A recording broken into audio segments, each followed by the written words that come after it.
আমি ইন্ডিকা দেখাচ্ছি।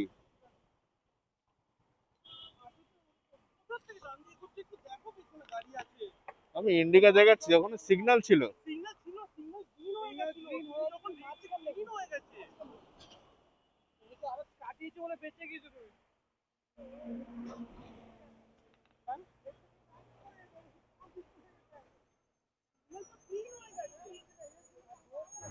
হ্যালো বন্ধুরা, সবাই কেমন আছো? Welcome to my YouTube channel. আজ চলে এসেছি আমার নতুন একটা ব্লগ নিয়ে।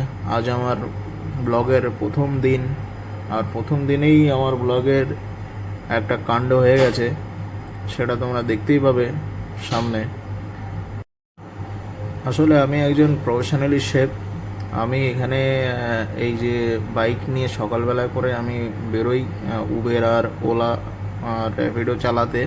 সেটা হচ্ছে আমার একটা পার্ট টাইম জব। তাই আবার মাথায় আসলো, আর আমার এটা শখও অনেক দিন থেকে ছিল, মানে অনেক দিনেরই শখ যে আমি ব্লগিং করব, কিন্তু সেটা একটা সিচুয়েশনটা জবের জন্য হয়ে ওঠে না। তো এখন সময় এসেছে, তা এমন এই ব্লগিং করছি, আজকে থেকে শুরু হলো। তো আজকেই আমার সামনে এমন একটা ঘটনা ঘটলো, সেটা খুব মারাত্মকজনক ঘটনা, খুবই মারাত্মক। তো দেখো কি হলো ঘটনাটা।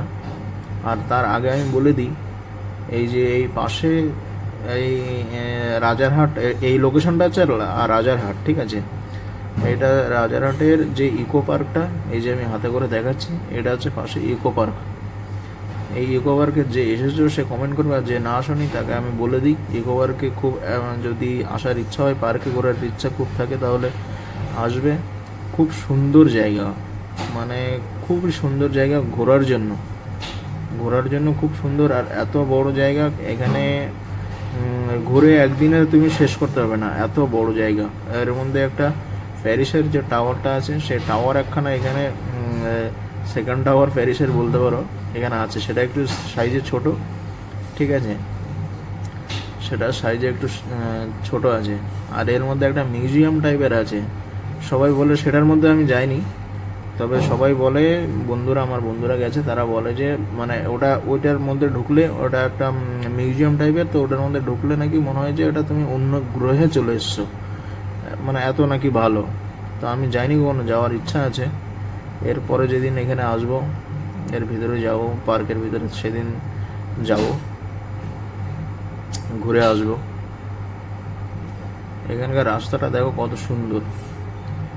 এই রাজারহাটের যে রাস্তাটা নিউ টাউন থেকে বেরিয়েছে, মানে খুব সুন্দর। এই যে এইখানে আছে আমার অ্যাক্সিডেন্টটা হয়েছে, ঘটনাটা এখানেই ঘটেছে। এই যে সিগন্যাল দিয়েছে, আমি রাইট টার্ন নিচ্ছি, গাড়িটা আমাকে ধম করে মারলো। এখানে দোষটা অবশ্য আমার, বেশিটা আমার, কিছুটা ওরও আছে। কারণ ও সিগন্যাল দেখেও ও বেরোয়, মানে ওখানে দাঁড়ায়নি, গাড়ি সবাই দাঁড়িয়ে আছে, আর আমি সিগন্যাল নিয়ে মিডিল থেকে আমি রাইট কাট মেরেছি, রাইট কাট মেরেছি, যার জন্য ভুলটা বেশি আমার। এবার মিডিল থেকে তো রাইট কাট মারা উচিত না সেখানে। এবার ওরা নেমে আমাকে খুব বকাবকি করেছে, পুলিশটাও আমাকে বকেছে। পুলিশটা আমাকে ফাইন করে নিয়ে, ভাগ্যটা ভালো ছিল বলে তাই অনেক। আর পুলিশটা খুব ভালো ছিল, যিনি ড্রাইভার, ও তো মানে মারাত্মক ভালো ড্রাইভার, মানে খুব ভালো ড্রাইভার আর কি। ও ও একটু আমাকে বাঁচিয়েছে আর কি, না হলে আমি, ওই যে আমাকে মারলো, ওই যে পুলিশ চৌকি দেখছো, ওই চৌকির ভিতরে গিয়ে ঢুকতাম আমি পুরো বাইক নিয়ে, এত স্পিডে ছিল। ও রাইট টার্ন মেরে আমাকে বাঁচিয়েছে। শুধু আমার হ্যান্ডেলটাই ভেঙেছে, আর কিছু হয়নি। ওরা আমাকে জিজ্ঞাসা করছিল যে ওখানে আমার কিছু হয়েছে কি না। আমি বললাম না, কিছুই হয়নি, শুধু হ্যান্ডেলটা ভেঙেছে, এই দিকটা ভালো আছে, শুধু ওই দিকটা ভেঙে গেছে, আর কোথাও কিছু হয়নি।